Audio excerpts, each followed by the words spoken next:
Hi! Welcome to Richard Kabili YouTube channel, and for today's tutorial, I will be teaching you on how to turn on and off keyboard appeared sound and voiceover on iPhone X. But first, kindly subscribe to this channel and don't forget to hit the subscribe button and the bell to notify you for the new updates. And let's start!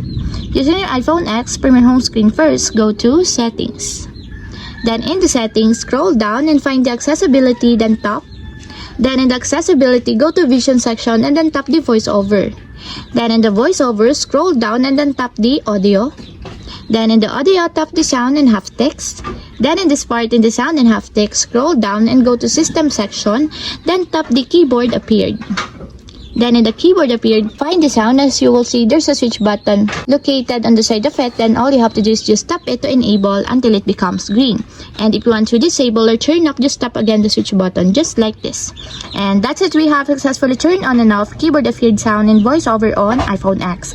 If you have a question, kindly comment down below, and don't forget to hit the subscribe button and the bell to notify you for the new updates. And thank you for watching!